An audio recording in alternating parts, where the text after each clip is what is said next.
Shalom, salam sejahtera bagi kita semua. Dalam kesempatan ini, saya Agnesia akan minta memulai mahasiswa YKN Tarutung semester 2 dengan NIM 2101182 Prodi Pak dengan mata kuliah Teori Belajar dengan dosen pengampu Bapak Dr. Baginda Sitompul MPDK. Di sini saya akan mempresentasikan tentang materi-materi teori belajar. Yang pertama yaitu teori humanistik. Ada tokoh penting dalam teori humanistik ini, yaitu yang pertama Arthur Combs. Memiliki pendapat bahwa belajar merupakan kegiatan yang dilakukan di mana saja dan menghasilkan sesuatu baginya. Yang kedua Abraham Maslow, yaitu di sini bisa kita lihat proses belajar adalah untuk mengerti diri sendiri, bagaimana kita menjadi diri sendiri sampai potensi apa yang ada dalam diri kita sendiri. Yang ketiga Carl Rogers, yaitu proses belajar yang dibutuhkan sikap menghargai antara lain guru dengan murid untuk buat lingkungan.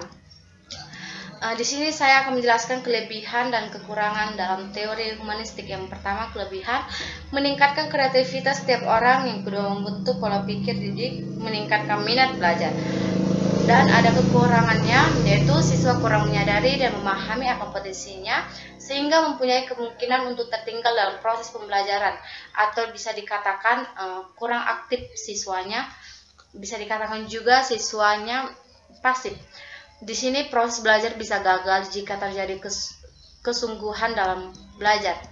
Implikasi teori belajar humanistik, yaitu guru memahami proses pembelajaran atau dalam memahami proses pembelajaran membantu peserta didik, memberikan peserta didik untuk bisa mengetahui peserta didik perlu dihindarkan dari tekanan. Yang kedua, teori behavioristik, yaitu teori belajar behavioristik adalah sebuah teori yang dianut oleh Gage dan Berliner tentang perubahan tingkah laku sebagai hasil dari pengalaman. Beberapa ilmuwan yang termasuk pendiri dan penganut teori ini antara lain adalah Thorndike, Watson, Hull, Guthrie, dan Skinner. Ada juga tokoh-tokoh aliran behavioristik, di antara lainnya adalah Thorndike, Watson, Cartwright, Hedwig, Guthrie, dan Skinner. Berikut akan dibahas karya-karya para tokoh aliran behavioristik dan analisis serta peranan dalam pembelajaran. Menurut Thorndike, belajar adalah proses interaksi antara stimulus dan respon. Di sini saya akan menjelaskan kelebihan dan kekurangannya. Kelebihannya yaitu dapat mengganti cara mengajar atau stimulus yang satu dengan stimulus lainnya, sehingga mendapatkan apa yang diterima dari murid atau respon. Dengan teori belajar ini sangat cocok untuk mendapatkan kemampuan yang mengandung unsur-unsur kecepatan, spontanitas, dan daya tahan.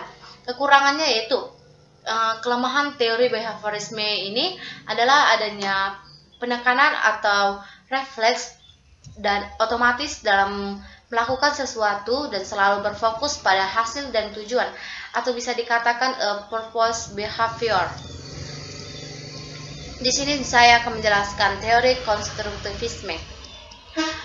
Dalam teori ini, teori pembelajaran konstruktivisme adalah sebuah teori pendidikan yang mengedepankan peningkatan perkembangan logika dan konseptual belajar.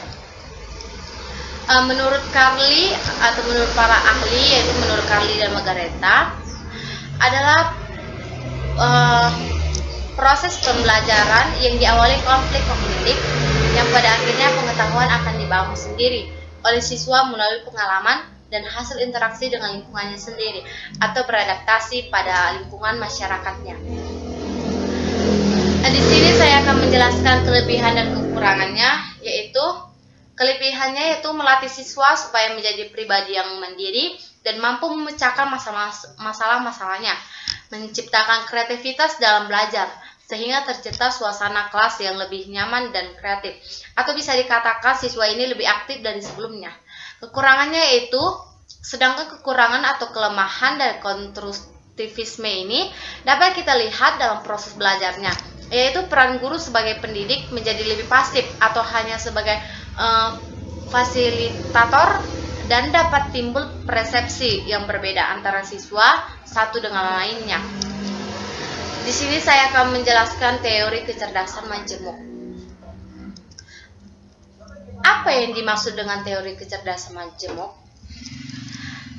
Di sini secara umum kecerdasan majemuk adalah konsep penilaian kecerdasan anak dengan beberapa tolak ukur kemampuan. Dalam buku berjudul Multiple Intelligence, The Theory in Practice, seorang psikologi bernamakan Howard Gardner menyatakan bahwa konsep kecerdasan majemuk ini melibatkan faktor biologi serta faktor budaya. Kecerdasan menurut Howard Gardner adalah kemampuan yang mempunyai 3 komponen, yakni kemampuan untuk menjelaskan masalah, menghasilkan permasalahan baru, dan menciptakan sesuatu yang baru. Di sini saya akan juga menjelaskan kelebihan dan kekurangannya. Kelebihannya yaitu memberikan si pelajar kesempatan serta memiliki pemikiran terbuka, atau bisa dikatakan dia diberikan kesempatan untuk memberikan pendapat atau ide. Yang kedua, akan memberikan sudut pandang yang terkesan baru untuk pengembangan potensi yang dimiliki manusia. Yang kelemahannya itu sebagai berikut: memiliki kontroversi terutama dalam pandangan psikologi, antara lain memperadukan pengertian kecerdasan, keterampilan, atau bakat bersifat personal atau individual, sehingga teori ini bersifat efektif digunakan untuk mengembangkan pembelajaran perorangan daripada mengembangkan lebihnya. Ada juga jenis-jenis kecerdasan majemuk. Yang pertama, kecerdasan verbal, linguistik, kecerdasan logis, matematis, kecerdasan spasial atau visual, keempat, kecerdasan kinetis atau jasmani. Di sini saya akan menjelaskan teori sibernetik. Apa itu teori sibernetik? Bisa kita lihat secara umum teori belajar sibernetik merupakan perkembangan dari teori belajar kognitif yang menekankan peristiwa belajar sebagai proses internal yang tidak dapat diamati secara langsung dan terjadinya perubahan kemampuan yang terikat pada situasi tertentu.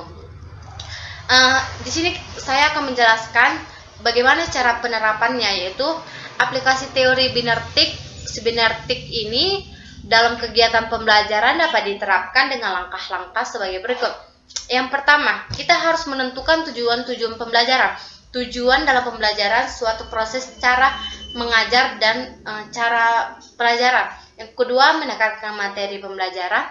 Yang ketiga, mengkaji sistem informasi yang terkandung dalam materi pembelajaran tersebut. Di sini saya akan menjelaskan menurut para ahli, Robert Craig merupakan sistem berpikir sebagai tradisi dalam teori komunikasi. Dan menurut Gregory Bateson, teori ini memiliki pendapat bahwa sibernetika adalah sebuah bentuk yang lebih dari substansi. Kekurangan dan kelebihan. Di sini saya akan menjelaskan kekurangan dan kelebihan. Kelebihannya yaitu yang pertama, bisa diterapkan dalam kelompok sesuai dengan instruksi dalam kelas bagi setiap individu yang ada. Lebih kemungkinan pengajar untuk dapat memahami beberapa mekanisme dasar yang ada dan mengendalikan. Kekurangannya itu dimiliki teori belajar ini. Kekurangannya sibernetik ini yaitu memang sulit untuk diterapkan atau diaplikasikan dalam suatu proses pembelajaran, karena pembahasan proses belajarnya tidak secara langsung dilakukan.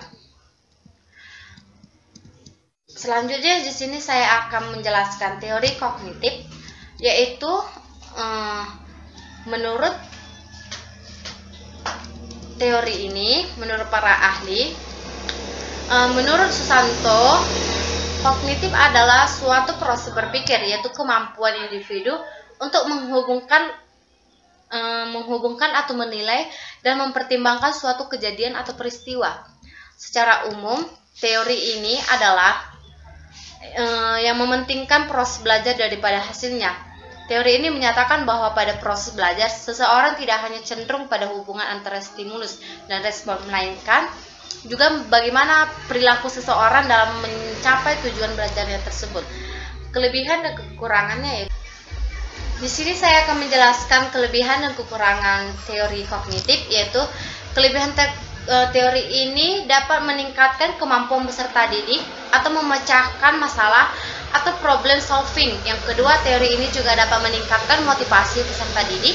Dan yang ketiga, teori kognitif ini juga dapat menjadikan lebih kreatif dan mandiri. Siswa ini menjadi lebih mendapatkan perubahan yang lebih aktif di kelas daripada sebelumnya.